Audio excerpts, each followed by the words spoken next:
Hello there, you are listening to The Screen Queen, where you'll be finding your favorite movie or your favorite television show and learning something new. You'll just have to listen to find out. Here is your host, Samantha Parrish. Hello there, and welcome back to the show. As always, my name is Samantha Parrish, and you are listening to The Screen Queen. It is wonderful to be back. I hope everyone had a wonderful Halloween, no matter how you celebrated it.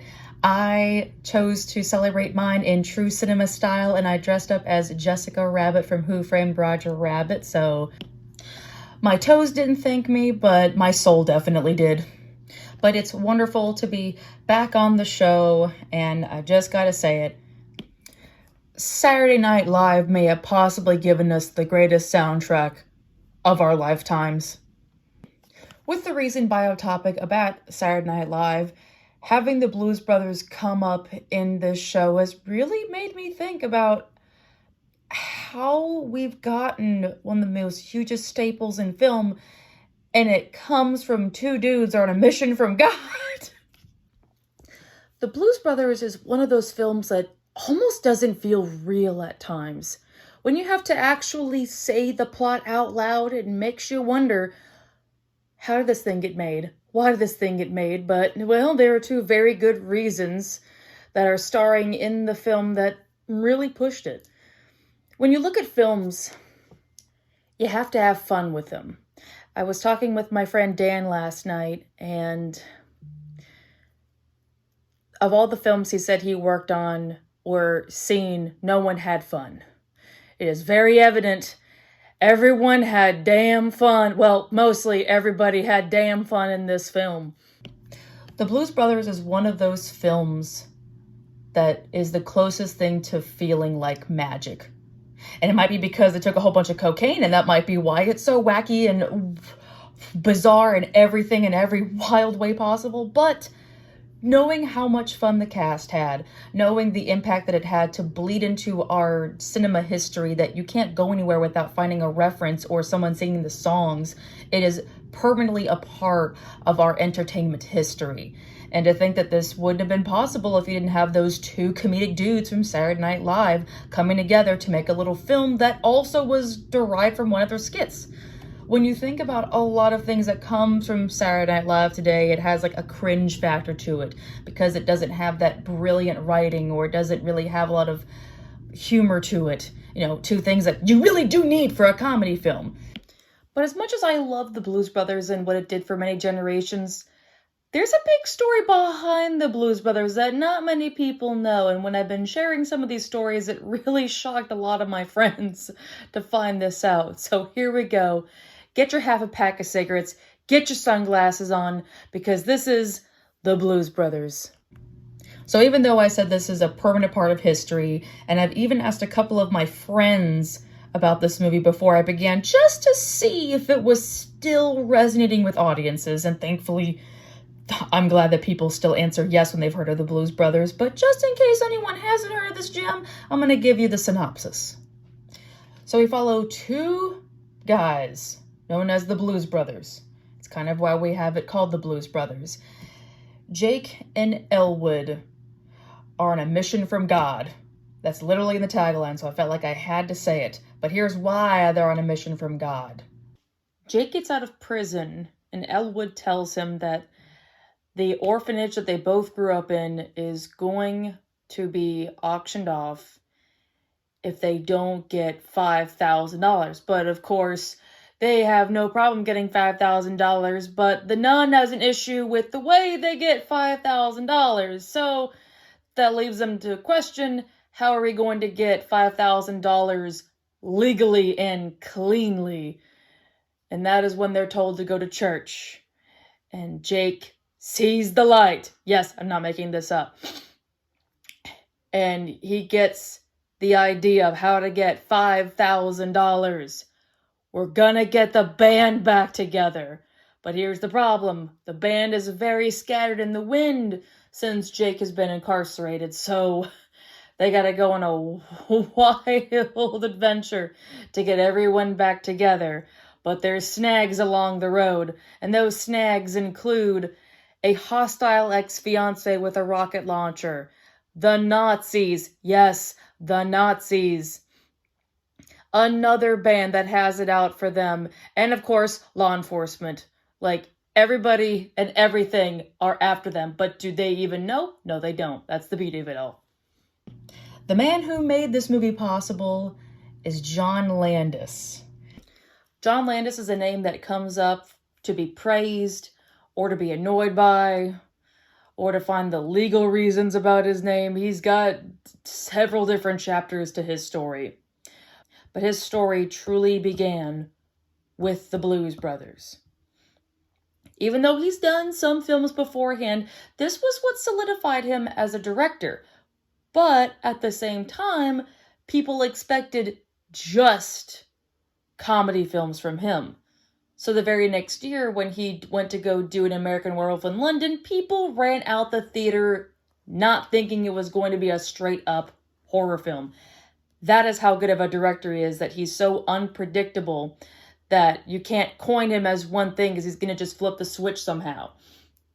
He is a jack of all trades when it comes to films, and after seeing a lot of his films, I can definitely see that. He does bring a zaniness to a lot of the films, and to work with two people as zany as him, it's like they were like an unstoppable trio in the 80s. And I can't think of any other director that could be able to bring the kind of unfathomable, unpredictable chaos that no one would have expected coming.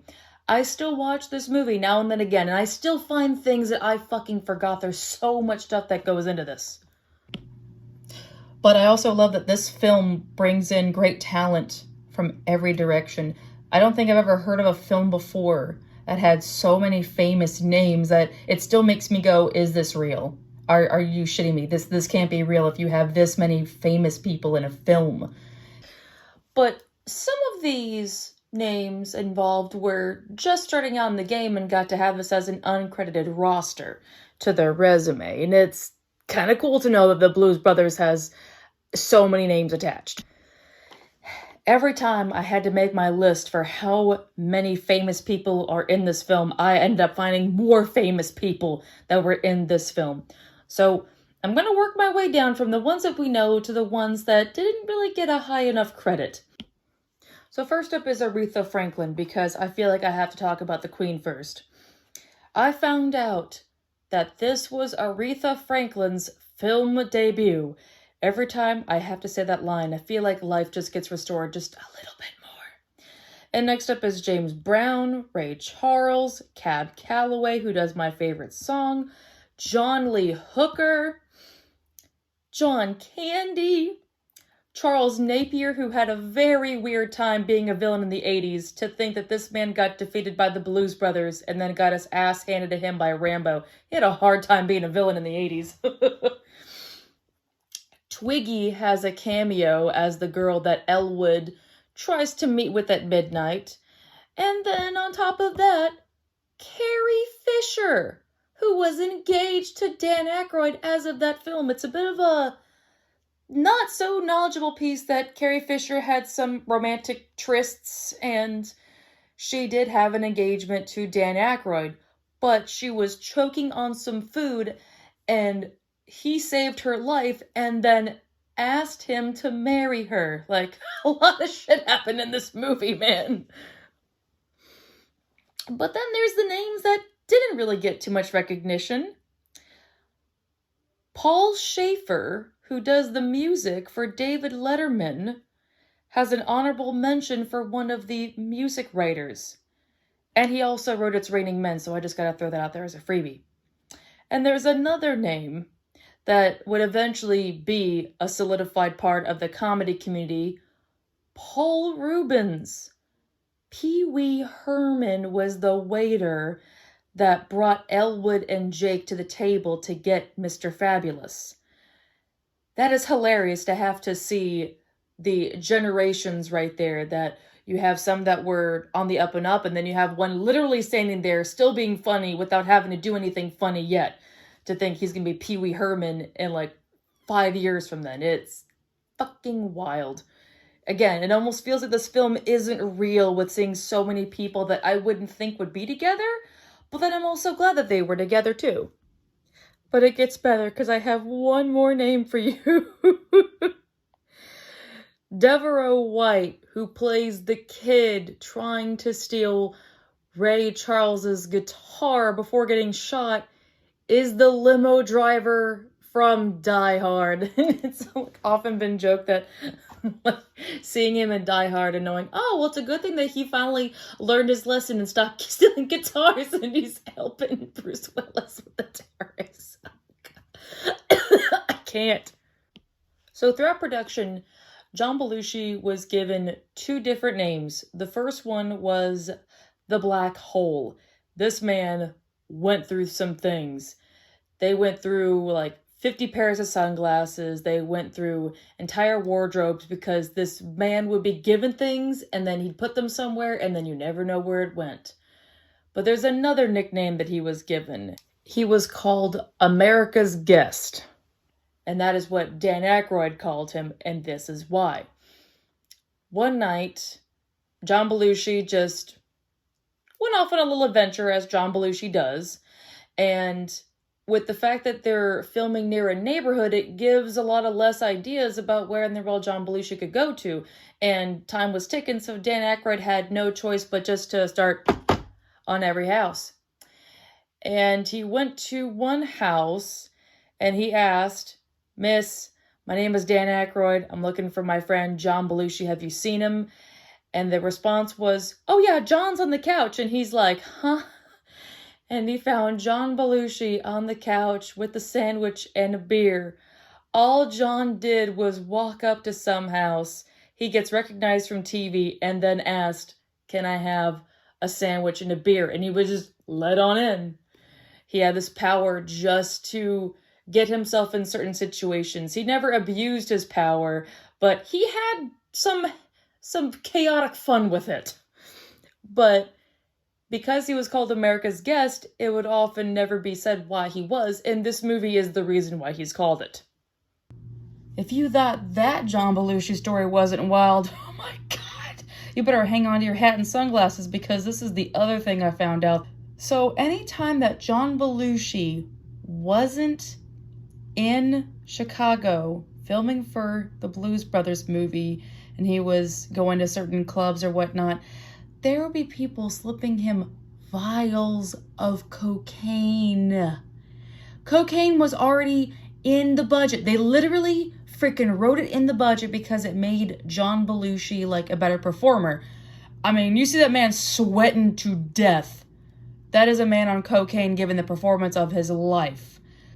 And it just kept getting worse and worse. Like, eventually the man would die of a drug overdose. And, looking at that piece of story, it's kind of hard not to see why now.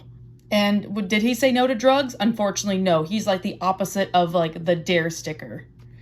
That's just the way he lived his life. And it's a little bit ironic because before he died, there's a skit he did on Saturday Night Live where he played an older version of himself, and the whole part of the skit was everyone else he outlived, and he's making up these hilarious ways that his co-stars died, like Jane Curtin and Dan Aykroyd and whatnot, and the irony is that everyone outlived him. Now, the biggest thing in this film is the mall chase, which is funny on paper, but when you see the inflation adjustments about how much damage the Blues Brothers truly did, it's going to give an accountant a heart attack. Now, when I read these numbers, be a little mindful that your girl is not the greatest with the numbers, but I'm going to try my best.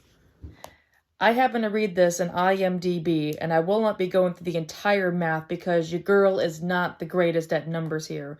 But I'm just going to give you an idea about how much damage the Blues Brothers did in this film. Now, at the time, there were some lower rates because things were different back then, but now things are definitely more expensive. So the adjustment that was done for 2022, it's astounding. Originally, John Belushi and Dan Aykroyd offered to donate 50 grand to charity after filming. That came out to $178,000, $684.15 in 2022 for the adjustment. And then there's the mall chase scene.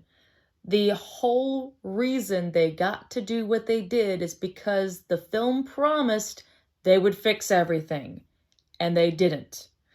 So Universal Studios was sued for $87,000, which is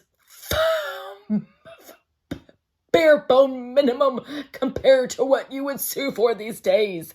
It was adjusted to $310,910.42. I'm not good at math, I'm sorry. But it doesn't stop there. All the people in the concert were fans of the Blues Brothers. They had volunteered for a free concert and were promised 100 grand cash.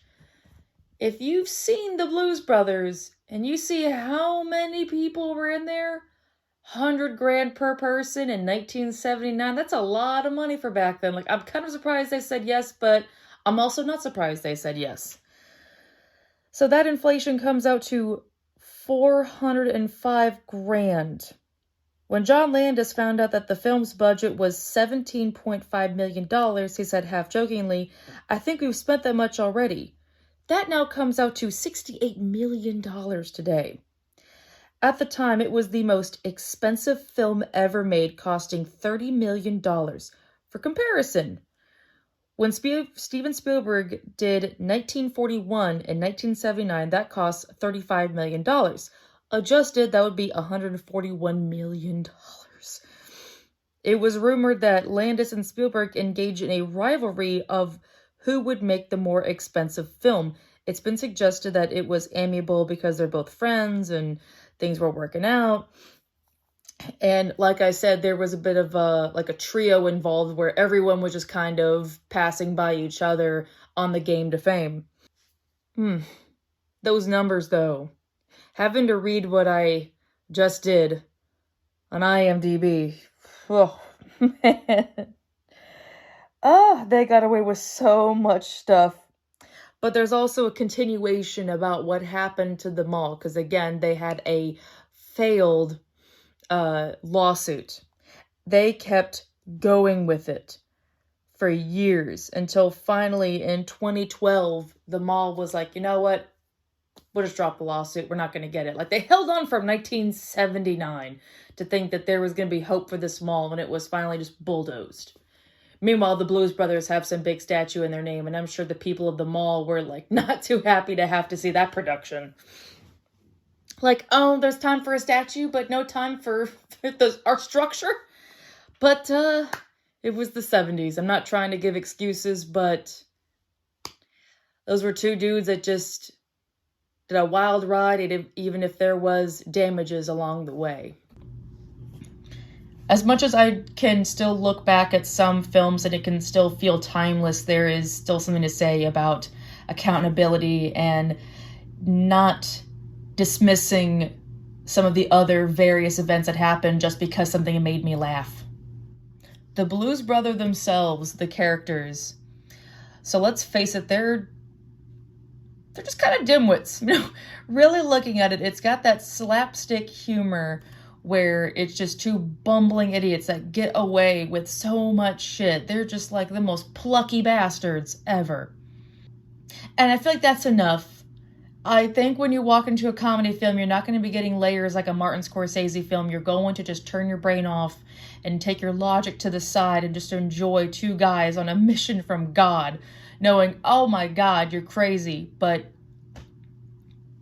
given that this is many things where logic isn't there, you can just know to take things for face value because this is all just leading up to the music. This film makes you work to get the band back together. This could have been just like any other music film where you can just throw in someone famous and then ignore the plot. But comparing that to many other films today, like, I don't know, Crossroads or any of the Disney affiliated ones, you know, you didn't really get something that made you enjoy the time. This was crafted to really feel like an adventure with music. And you got to have two people that were your adventurers, so to speak.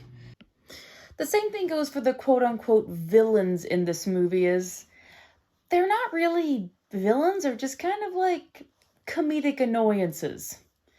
Everything has a slapstick approach, so everything that's considered a threat in this film is not really gonna have much of an advantage if these two are literally getting away with a whole ass motherfucking building falling on them and then walking away.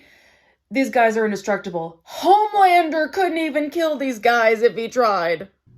And when the time finally came, you felt like this was the moment that you needed to see of Jake and Elwood getting away with this concert despite the fucking Chicago Police Department after them. This is almost like the Gorillaz, where the Gorillaz also built a story around the band. And you know, like, these are just people behind characters, but you're still rooting for a story with songs. You know, this is a very interesting tangent to go on, but, you know, I don't think I've really thought about the Blues Brothers in that perspective. And now that I'm finally done, I can just gush about the music now. Now, I can't cover all of the songs on here because I feel that there is not an indefinite amount of time for me to do that, but I'm going to cover the good ones and some of the very unique changes that were made for the sake of these songs. The first one is my favorite, Minnie the Moocher. Now, if you don't know who Cab Calloway is, he's had a hand in music that spawns to the beginning of the 1900s. He was mainly doing a lot of songs for the Betty Boop cartoons. That's where a lot of audiences knew him. If they didn't know him by his music outside Betty Boop, then there was some way that it was hard not to identify him. And when the time came to have Minnie the Moocher in the film, there had to be a change to it. They couldn't just play a 1:46 song. So Cab Calloway remade his own song with the longer scats in between for a whole new audience.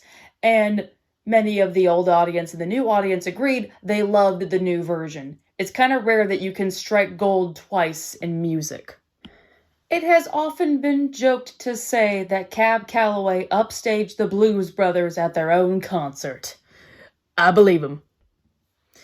The song Everybody Needs Somebody to Love is probably the closest thing we'll ever have to looking at magic. Just in the first few seconds of listening to this song, I know my day is going to be at least 10% better.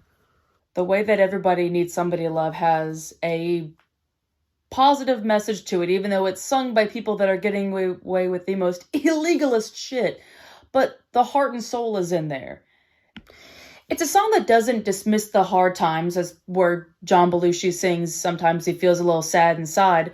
But when you think about someone to love, it, you know, it does make you happy. It does tell someone to chin up. Things are okay because love is out there. There's a moment to look at your life and go, okay, life isn't so bad. It's a nice reminder to everybody that there is a possibility out there. To have that come from two characters that are just getting away with illegal shit is kind of hilarious, but also kind of beautiful.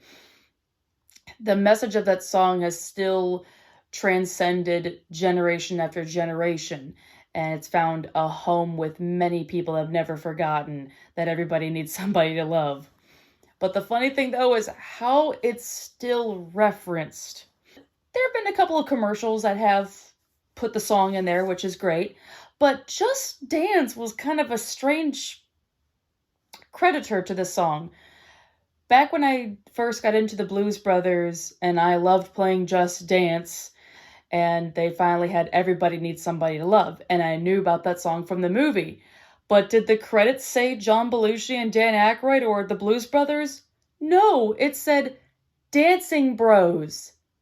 I mean, it's not incorrect for context, but that's Blues Brothers. The weirdest thing is that how they designated the dance characters to look just like Jake and Elwood. It's like the strangest slap in the face, but I don't really know much about how the whole thing went down, if there was actually a privacy involved that the cast may have just wanted their names not to be mentioned in here. Maybe there's a copyright issue that you can't use someone's name in something else. I don't know how that whole world works, but that's just my thoughts on it. But then there's also the versions that he did live on Saturday Night Live when he and Dan Aykroyd would reprise it, and it's still just as good.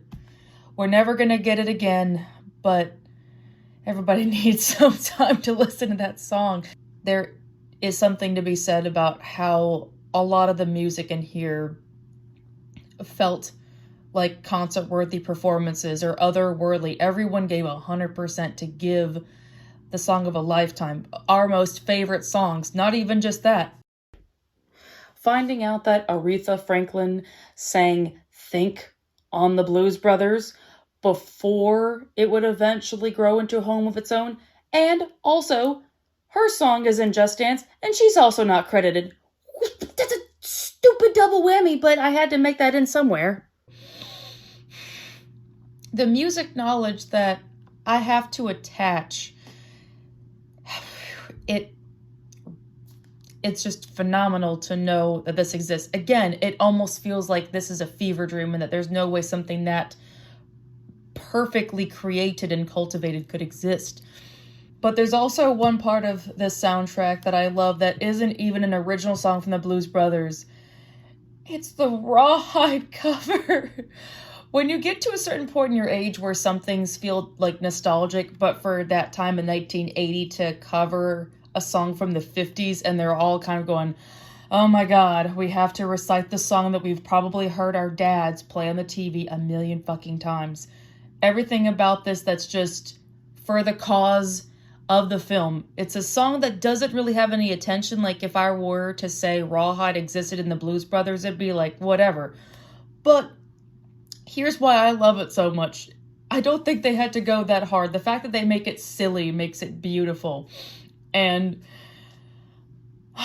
it has become so synonymous with me that it just gets me going. One time, I was coming out of the Taco Bell drive-thru and Rawhide started playing on my speakers. My windows were down. This is very imperative. And as I went, head him up, move along, there was a guy that passed right by me, and I swear to God, he looked right at me like, what in the fuck was that? It was the...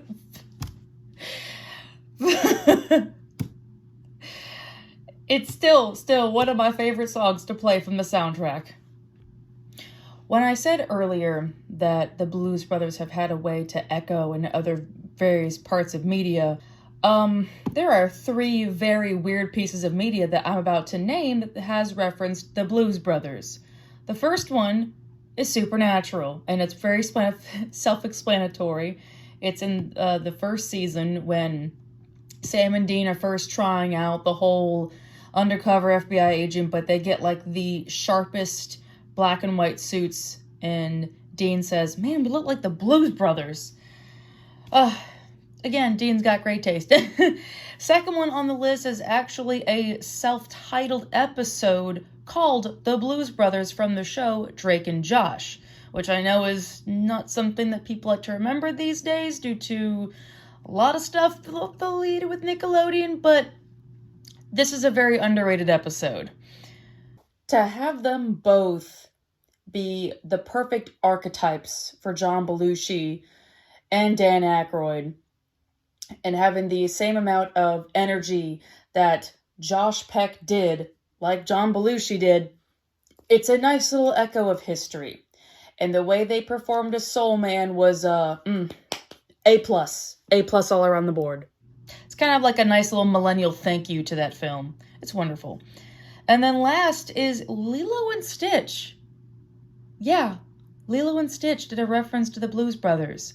And one of the films that I can't remember to save my life, so I gotta look it up really quick. It was something. Oh dear Lord in heaven. Oh, wait. Yeah. Stitch the movie. Clever title. There's a part where Stitch hot wires the car from Cobra Bubbles. He and Lilo both put on sunglasses as they begin driving down the street as the Donald Dunn theme plays in the background. As many times as I watched that movie on repeat as a kid, to then finally watch the Blues Brothers, it was like the most giant echo back to my childhood. It was like my Ratatouille moment, man. Ratatouille. Oh my God, what am I talking about? It was like my Ratatouille moment. So with this being a film that's main objective is two guys on a mission from God that have to get $5,000, and this was being made on a budget of $30 million, that begged the question, can the Blues Brothers make back the money? Turns out the savior to this film was Europe. Overseas sales of the film is ultimately what made the Blues Brothers a financial success. Because without those sales, it just would have been one giant fucking lawsuit, most likely. Especially with all the stuff going on with the mall, things that were to charities, like in the immortal words of the instructor from Top Gun, they were writing checks that their ass can't cash. And finally, there is an everlasting record that this film holds that has never been broken. The amount of cars that were damaged for this movie was 103. Now, keep in mind that's also for the 1970s. There's been a lot more other chaotic films that have come through, but compare that to something like the movie Speed, where you kept seeing cars get hit after another, after another, after another. That's nothing compared to the Blues Brothers. That's pretty freaking wild. Now, years later, there was this thing called a sequel to the Blues Brothers called Blues Brothers 2000. And, well, the less said about it, the better. It's not the Blues Brothers. It's trying to be the Blues Brothers. But when you have a film that already has its own unique creative chaos that had moments in time where everyone literally went with the flow of it all, this really did not catch on to something that was just moments in time. The soundtrack, I do have to give it credit, still has the heart of it, but not the soul. Not the soul. Not even a tiny smidge of the original soul that was in the Blues Brothers exists in that sequel. There was an attempt to try and still recreate the glory days. I mean, they got John Goodman in the same sort of role as John Belushi, and it was a valiant attempt, but it's not John Belushi. You could put anyone in that role and it's still not the same because it's not Jake. This is called the Blues Brothers. Now just have the Blues Brother. That's about it. Also, the sequel attempted to actually do something lucid to a plot, because before they were on a mission from God. Now it's just Elwood having to be like a surrogate father to a kid. Like, it doesn't match what I was invested into. When people look at the Blues Brothers, they look at the kind of hilarious hijinks they're going to get involved because they're literally going off of the seat of their pants. But now everything is about Elwood, or it's trying to be about Elwood. Do you see what I mean here? It's like they're putting ideas down, but they're not followed out well ideas because you didn't need to follow up the Blues Brothers. Because of the actual chaos that existed within that time period, everyone was just on the wild ride of their life. Now it's just trying to follow the coattails of the glory days. And that's just not really following anything at all. But it was a valiant attempt. It was indeed a valiant attempt. And holy crap, this was a long episode, but I enjoyed it. The Blues Brothers is one of those films that I have to just admit that I'm not going to breathe for like an hour and 30 minutes, and I'm perfectly okay with that. This is a film that I love to watch with my grandfather, no matter how many times, even though he is definitely a very sophisticated Alabama man. You put on Belushi and Aykroyd, and he is laughing harder than any George Carlin concert. It's great. But now is the time to find out what the next episode is going to be on the Screen Queen, and it's going to be our last one before the next round of the holidays, so let's get ready. This is why I probably need to have a better Vanna White system. All right, let me mix these up, if I can, without them falling out of here. Aw, Okay, I think this is a good one to go on. The next one on the Screen Queen is going to be It's a Beautiful Day in the Neighborhood.